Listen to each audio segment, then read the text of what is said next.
Hello friends, welcome to all on my YouTube channel. दोस्तों, आज की क्लास के अंदर हम लोग स्टार्ट करने वाले हैं सॉइल इंजीनियरिंग, जिसके अंदर हमने प्रीवियस वीडियो के अंदर हमने आपको ऑब्जेक्टिव चैप्टर 1 के कराए थे। और आज की क्लास के अंदर हम लोग चैप्टर 2, जिसका नाम है classification of soil and index property, इसके ऊपर प्रीवियस ईयर क्वेश्चन में जितने भी क्वेश्चन पेपर में आए हुए हैं उन सभी क्वेश्चन को हम लोग यहाँ पर डिस्कस करेंगे। तो बने रहिएगा पूरे वीडियो में। और चैप्टर 2 के हम लोग क्वेश्चन की स्टार्ट करते हैं। चैप्टर 2 के अंदर फर्स्ट क्वेश्चन है कि which statement is incorrect in the relation of index property of soil. इसमें से कौन सा स्टेटमेंट जो है वो इनकरेक्ट है। तो क्वेश्चन को पूरा जूम आउट कर देते हैं तो जिससे आपको क्लियर विजिबिलिटी आते रहे। तो फर्स्ट स्टेटमेंट है कि value of water content can not be greater then 100%। तो दोस्तों, यहाँ पे बोला है कि वाटर कंटेंट जो है 100% से ज़्यादा नहीं हो सकता है। तो ये स्टेटमेंट इनकरेक्ट है, लेकिन इससे जाने से पहले बाकी स्टेटमेंट भी पढ़ लेते हैं। Fine grain soil has a greater void ratio than the coarse grain soil. दोस्तों, वॉइड रेशियो की बात की है, वॉइड्स की बात नहीं की है। तो बिल्कुल सही है कि फाइन ग्रेन सॉइल के अंदर जो है वॉइड रेशियो जो है वो ज़्यादा होता है कोर्स ग्रेन सॉइल के comparatively. Porosity can not be greater then 1, ये सही है, क्योंकि volume of voids divided by total volume करेंगे तो वॉल्यूम ऑफ वॉइड्स कभी भी टोटल वॉल्यूम से ज़्यादा नहीं हो सकता, इसीलिए पोरोसिटी हमेशा 1 से कम ही होएगी। Void ratio can be greater then 1, void ratio जो है वो 1 से ज़्यादा हो सकता है। उसमें होता है volume of words divided by volume of solid. ठीक है, volume of words divide by volume of solid. Solid के वॉल्यूम के कंपेरेटिवली वर्ड्स का वॉल्यूम ज़्यादा हो सकता है। तो you can say like that कि पोरोसिटी जो वर्ड रेशियो जो है वो 1 से ज़्यादा हो सकता है। यहाँ पे water content weight of water divided by weight of dry soil होता है। Weight of water divided by weight of dry soil होता है। तो वाटर का वेट जो है वो ड्राई सॉइल के वेट से ज़्यादा हो सकता है। तो ऑप्शन ए जो है यहाँ पे स्टेटमेंट गलत है, जबकि वाटर कंटेंट का जो रेंज होता है वो ग्रेटर देन और इक्वल टू 0 होता है। मतलब 0 भी हो सकता है इन केस ऑफ ड्राई सॉइल हो, और उससे ज़्यादा भी हो सकता है। नेक्स्ट क्वेश्चन है कि toughness index of soil is the ratio of plasticity index to the flow index, liquidity index to the flow index, consistency index to the flow index, shrinkage index to the flow index. तो plasticity index जो है वो किसका ratio है, that will be plasticity index divided by flow index. तो इसको बोलते हैं हम लोग टफनेस इंडेक्स। नेक्स्ट क्वेश्चन है कि sand with a fineness modulus 3.2 will be categorized as.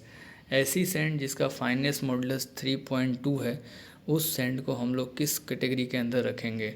तो उसको हम लोग बोलेंगे कोर्स सैंड। कौन सी कैटेगरी में आएगा, कोर्स सैंड। एज पर Indian standard IS 10262/2009, maximum water content required to prepare concrete with 20 mm nominal size of aggregate is।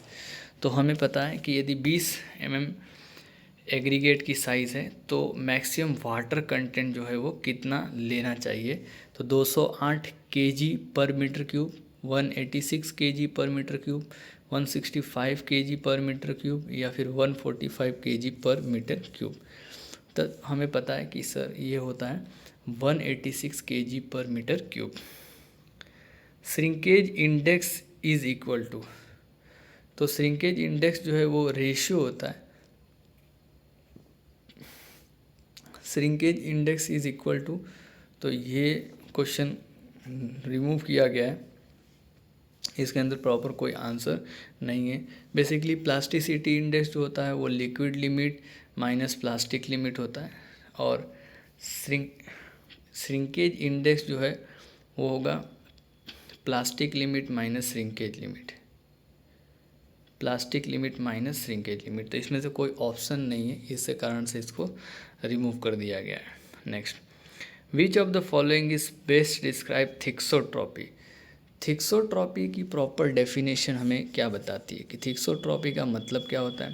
पहला स्टेटमेंट है कि property of fluid to rest flow under the shear stress, ability of material to become more viscous over a time, process where a material become fluid when shaken or agitated and solidify when left undisturbed, and tendency of material to harden upon continuous deformation। तो दोस्तों option C जो है वो सही लग रहा है कि प्रोसेस ऐसा जिसके अंदर material become fluid when second, जब उसको घुमाया मिलाया जाए तो फ्लूइड जैसा हो जाए और उसको एज इट इज़ छोड़ दिया जाए तो वो सॉलिड हो जाए। मीन्स जैसे आप डिस्टर्ब करो उसको तो उसकी सॉइल उसकी स्ट्रेंथ जो है वो कम हो जाए या फिर रिड्यूस हो जाए, और उसको एज इट इज़ छोड़ दो तो वापस से अपनी स्ट्रेंथ को गेन कर ले। इस प्रॉपर्टी को थिक्सोट्रॉपी बोलते हैं। विच of the following statement is और आर फॉल्स, इसमें से कौन सा स्टेटमेंट गलत है वो बताना है। Clay particle have flaky shape, clay particle का शेप जो है वो एज लाइक एज फ्लैकी होता है, तो सही ये स्टेटमेंट है कि फ्लैकी हो सकता है। Sand particle generally have a round shape, sand particle का जो शेप है वो राउंड शेप दिखाई देता है और क्ले फ्लैकी हो सकता है। ये दोनों स्टेटमेंट सही हैं, मतलब कि ऑप्शन डी आ जाएगा, नाइदर वन और not two. Maximum particle size of fine aggregate, fine aggregate की पार्टिकल साइज़ की बात कर रही है, तो आई होप सबको पता है कितना होता है। Maximum particle size of will be fine 4.75। यदि फाइन एग्रीगेट है 4.75 से नीचे है तो उसको हम फाइन एग्रीगेट बोलते हैं, 4.75 से ऊपर साइज होगा उसको हम कोर्स एग्रीगेट बोलेंगे। With hydrometer we can determine, hydrometer से हम जो है कौन सी प्रॉपर्टी सॉइल की पता करते हैं। स्पेसिफिक ग्रेविटी ऑफ लिक्विड, ये भी ध्यान रखिएगा, हाइड्रोमीटर से लिक्विड की स्पेसिफिक ग्रेविटी पता करते हैं। और particle size distribution of fine grain soil, दोस्तों फाइन ग्रेन सॉइल के पार्टिकल साइज डिस्ट्रीब्यूशन करना है तो हम लोग हाइड्रोमीटर एनालिसिस करते हैं। तो answer option B, option C सही है, दोनों स्टेटमेंट ये बिल्कुल सही हैं।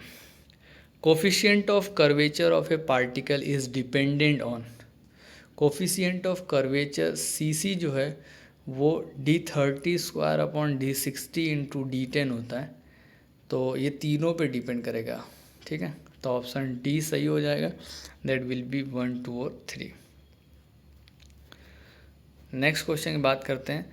For a well graded soil coefficient of curvature is, well graded soil के लिए कोफिशिएंट ऑफ कर्वेचर सी की बात करते हैं तो 1 से 3 के बीच में होगा। और कोफिशिएंट ऑफ यूनिफॉर्मिटी जो है वो वेल ग्रेडेड सैंड के लिए 6 से ज़्यादा होना चाहिए और वेल ग्रेडेड ग्रेवल के लिए 4 से ज़्यादा होना चाहिए। विच of the following statement is और आर ट्रू, इसमें से कौन सा स्टेटमेंट जो है वो सही है। Compressibility of a soil can be जज from its particle distribution curve, well graded soil is more compressible than uniform soil, well graded soil जो है मोर कंप्रेसिबल है, तो ये स्टेटमेंट थोड़ा सा गलत लग रहा है कि वेल ग्रेडेड सॉइल है तो वो उसका कंप्रेस कम होगा, कंप्रेसिबिलिटी कम होगी। तो ऑप्शन ए जो है यहाँ पे सही है कि compressibility of soil can be जज from its particle distribution curve, और well graded soil is less compressible than a uniform soil. Which of the following statement is और आर ट्रू, इसमें से कौन सा स्टेटमेंट सही है वो बताना है कि relative density is the most important index property of cohesion less soil, relative density cohesion less soil के लिए है, ये बात बिल्कुल सही है।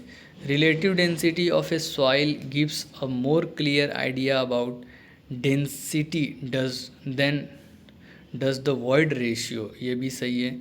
If two sand have same void ratio they usually behave in identical manner, two sand have same void ratio, यदि दो प्रकार का सैंड है और सेम वॉइड रेशियो आ रहा है तो उसका हमको बिहेवियर वहाँ से कुछ ज़्यादा पता नहीं चलेगा। तो आंसर हमारा 57 का ऑप्शन नंबर बी होगा।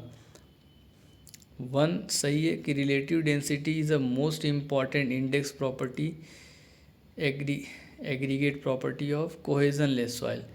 तो रिलेटिव डेंसिटी जो है वो कोहेजन लेस सॉइल के लिए होता है, और relative density of soil gives more clear idea about density than दस वॉइड रेशियो। इसका फॉर्मूला आप सभी लोगों को पता होता है कि रिलेटिव डेंसिटी जो है उसका फॉर्मूला होता है E maximum minus E natural divided by E maximum minus E minimum. Which of the following statement is और are true for the plastic limit. Plastic limit के लिए इसमें से कौन सा स्टेटमेंट सही है वो बताया गया है। The plastic limit is the smallest water content eight which soil is saturated. क्या वो मिनिमम वाटर कंटेंट है जहाँ पर सॉइल सैचुरेट हुई है? तो ये गलत है सर, बिल्कुल नहीं है। इसी को तो हम लिक्विड लिमिट बोलते हैं।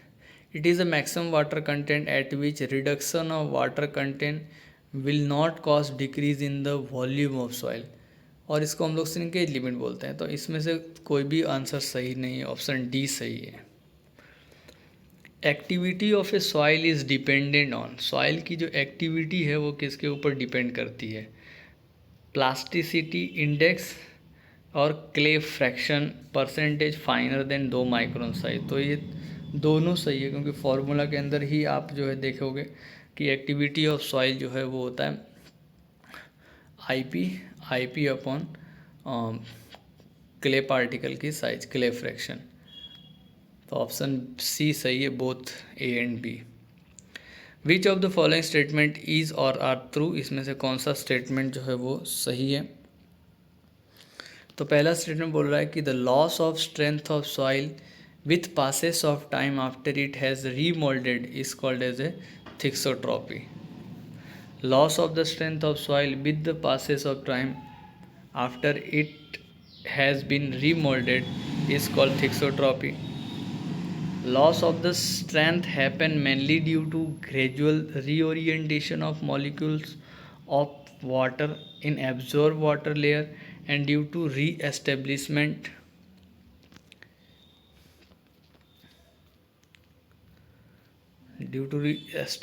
of chemical equilibrium। तो दोस्तों यहाँ पे ऑप्शन स्टेटमेंट 1 जो है बोल रहा है कि loss of strength of soil with the passes of time it has been remolded is called thixotropy. तो गेन होता है यहाँ पे। आंसर स्टेटमेंट दोनों जो है गलत स्टेटमेंट है, इसमें से कोई भी स्टेटमेंट सही नहीं है।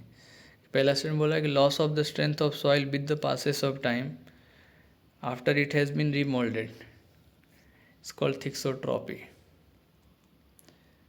थिक्सोट्रॉपी जो है ये रीगेनिंग ऑफ स्ट्रेंथ की बात करती है। तो loss of the strength of soil with the passes of time after it has been remolded, gain of the strength of, है ना, गेन आना चाहिए, तो ये स्टेटमेंट गलत है। और loss of the strength happen mainly due to gradual reorientation of molecule of water in absorb water layer and due to reestablishment of chemical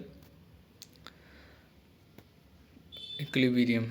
तो दोनों स्टेटमेंट जो है वो गलत है ना, ऑप्शन डी सही है यहाँ पे। नेक्स्ट है question, soft soil generally have a tendency to increase seeking as much as 2 to dash times as compare to the rock. Soft soil की जो टेंडेंसी है इंक्रीज इन वॉल्यूम चेंजेस, तो वो कितने टाइम होती है? लगभग 3 टाइम होती है, 2 to 6 time as compare to the rock. Porosity of soil sample is 40%, then void ratio will be, very easy question है।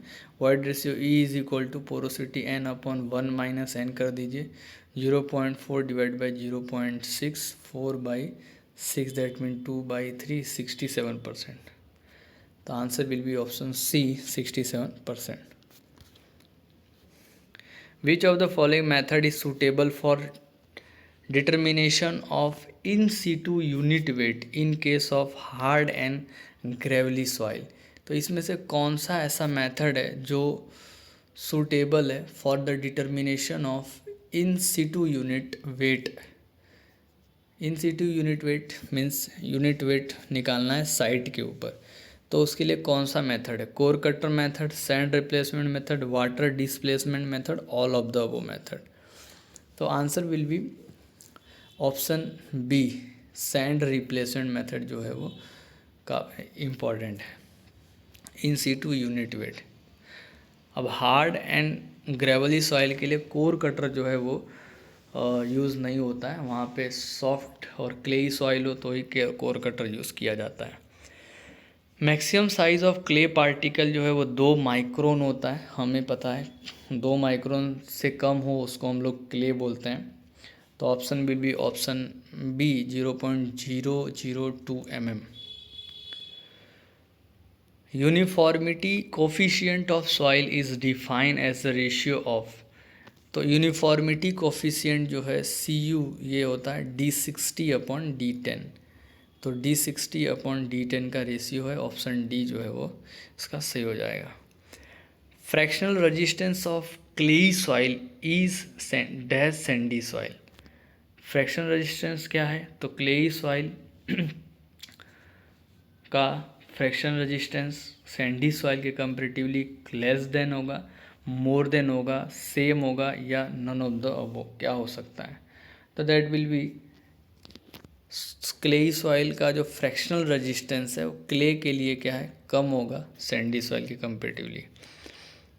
विच BIS is follow for numbering and lettering, इसमें से कौन सा BIS जो है वो नंबरिंग के लिए है? BIS SP46203, SP1020, SP456 और SP80। तो आंसर इज BIS SP46। ठीक है, किसी चीज़ को नंबरिंग करना हो तो उसके लिए। एज पर IS classification silt particle size is, silt particle की क्या साइज़ है? ये सब क्वेश्चन लेटेस्ट हैं, 2022 के बियॉन्ड जो भी क्वेश्चन पूछे गए हैं वहाँ से ये पूरे क्वेश्चंस का PDF है। तो आंसर विल बी 0.002 से 0.075, तो 2 माइक्रोन से लेकर 75 माइक्रोन तक जो पार्टिकल है उसको हम लोग सिल्ट बोलते हैं। नेक्स्ट है, if the finest modulus of sand is 3 then sand is graded as. किसी सैंड का फाइनेस्ट मॉडुलस 3 है तो उस सैंड को हम लोग कौन सा सैंड बोलते हैं? तो हमने अभी डिस्कस किया था प्रीवियस क्वेश्चन, कोर्स सैंड होगा ये, है ना। टफनेस इंडेक्स जो है वो रेशियो होता है plasticity index upon flow index का। पिक्नोमीटर एक डिवाइस होती है which is use to find out viscosity specific gravity and water content, दोनों के लिए हम लोग जो है पिक्नोमीटर का इस्तेमाल करते हैं। For fully dry soil degree of saturation कितना होगा? तो फुल्ली ड्राई सॉइल के लिए डिग्री ऑफ सेचुरेशन जो है वो 0 होता है। IS क्लासिफिकेशन में सिल्ट की साइज़ क्या हो सकती है? तो हमें पता है कि 0.02 mm से लेकर 75 mm माइक्रोन तक होता है। Maximum size of particle of clay का मैक्सिमम साइज पार्टिकल क्या है? 2 micron, that will B 0.002 mm। What is coefficient of permeability in centimeter per day for 1,000 centimeter quick aquifer which show transmissibility is 20 meter square per day? तो transmissibility T is equal to K into B होता है।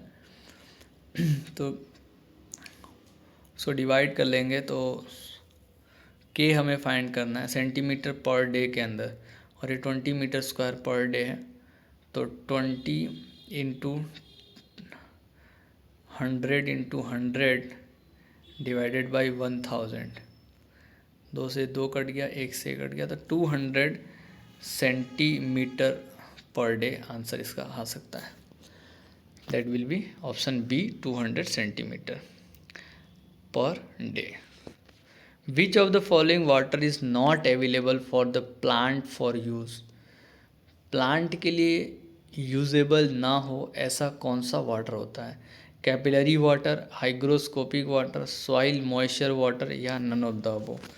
तो which water is not useful for the plant? तो hygroscopic water जो है वो plant के लिए यूज़फुल नहीं होता। हाइग्रोस्कोपिक वाटर वो वाटर होता है जो एटमॉस्फेयर से कोई भी प्लांट जो है वो एब्जॉर्ब करता है। Unit of permeability is second पर मीटर नहीं होगा, सेंटीमीटर पर सेकेंड आंसर होगा। Soil has liquid limit 65%, plastic limit 30% and it has a natural moisture content 45%। Liquidity index will be, तो लिक्विडिटी इंडेक्स का एक फॉर्मूला होता है, वहाँ से हम कैलकुलेट कर सकते हैं कि liquidity index I L is equal to W minus WP upon WL minus WP। ठीक है, तो यहाँ से आप जो है इसको कैलकुलेट कर सकते हो कि W जो है नेचुरल मॉइस्चर कंटेंट 45 है, 45 minus that will be 30 divided by 65 minus 30,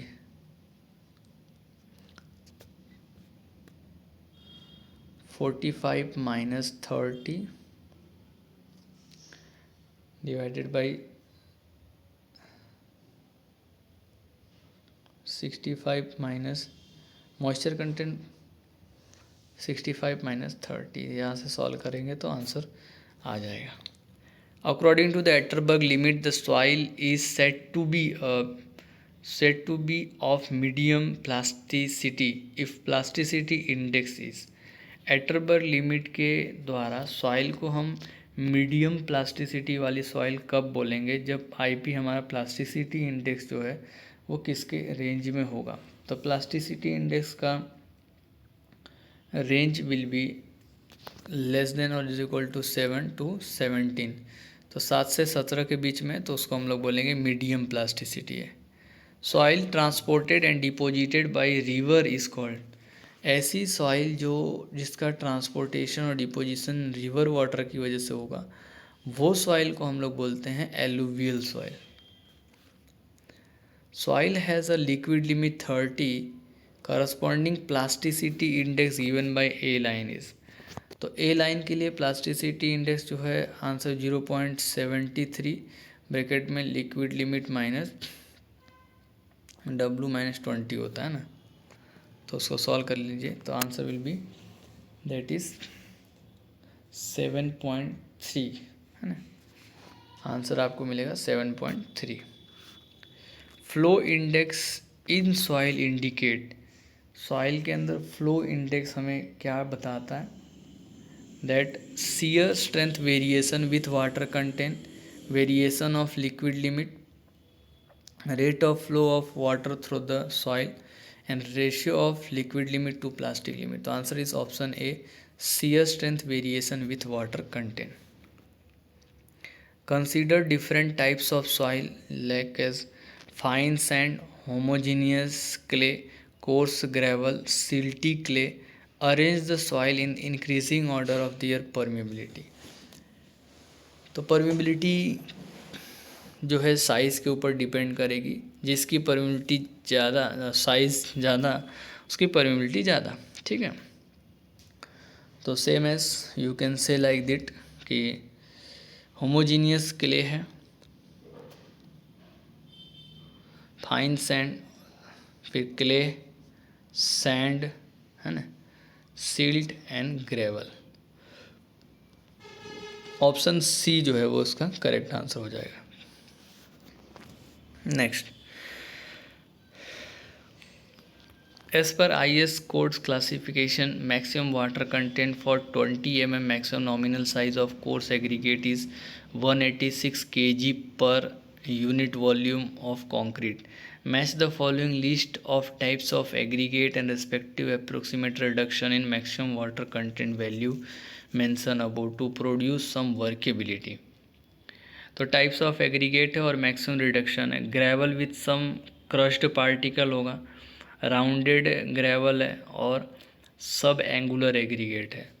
तो कौन से एग्रीगेट के लिए कितना वाटर रिडक्शन हमको देखने को मिलेगा,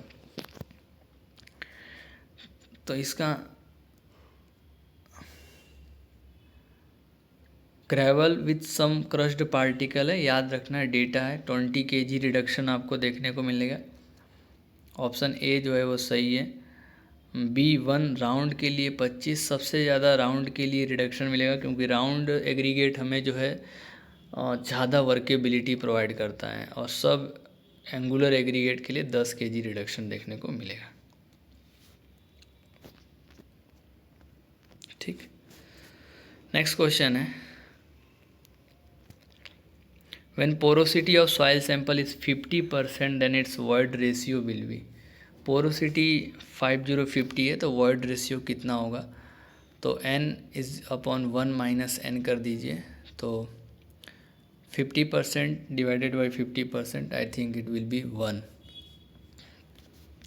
porosity of sample is 20%, void ratio, तो यू कैन कैलकुलेट इट।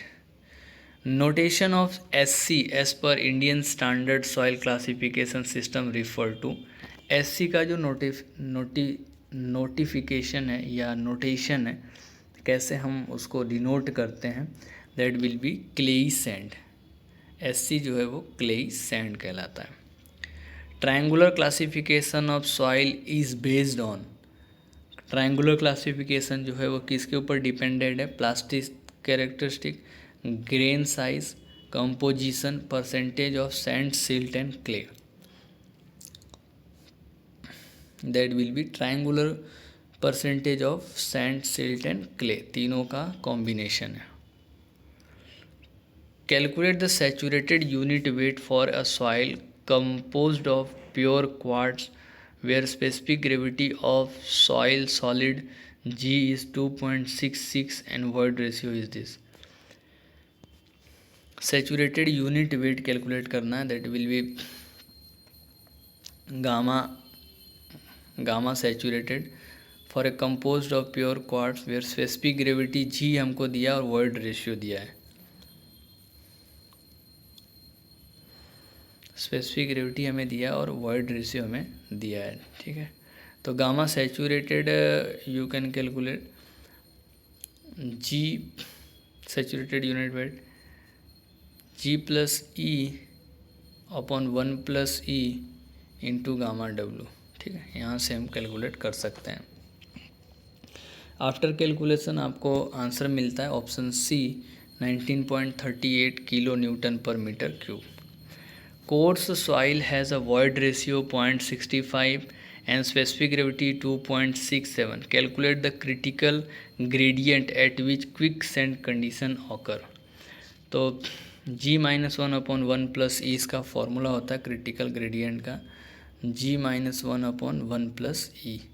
तो यहाँ से आप कैलकुलेट करना चाहें तो G में से 1 माइनस करेंगे तो 1.67 ऊपर आएगा, और 1 प्लस ई 1.65 अप्रोक्सीमेटली नीचे आएगा, तो 16.1 तो निकल गया और 10.1 भी निकल गया। तो आंसर इसका 1.01 अप्रोक्सीमेटली मिलेगा, ऑप्शन ए, ठीक है। चलिए next, in a given diagram which curve represent a well graded soil. इस डायग्राम में कौन सा कर्व जो है वो वेल ग्रेडेड सॉइल रिप्रेजेंट करता है, ठीक है। तो कर्व का नाम दिया हुआ है हमें, कर्व ABCD यहाँ पे मेंशन होना चाहिए, वो क्लियर दिख नहीं रहा है। तो कौन सा कर्व, मान लो ए पहला कर्व A है, B है, C है और D है, ऐसा है।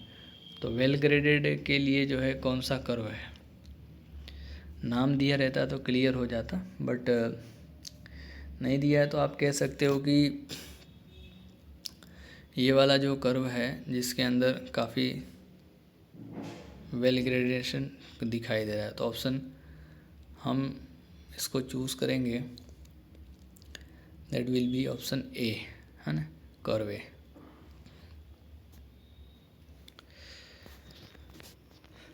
नेक्स्ट प्रश्न है,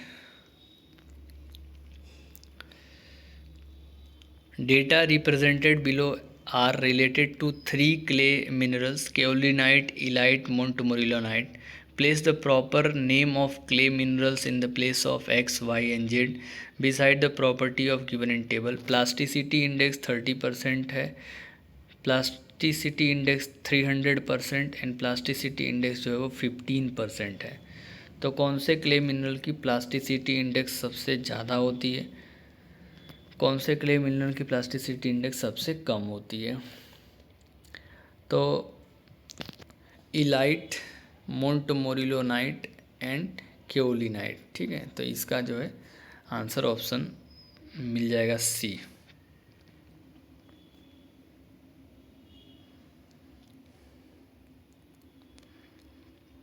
विच of the following statement is true? इसमें से कौन सा स्टेटमेंट हमें सही है?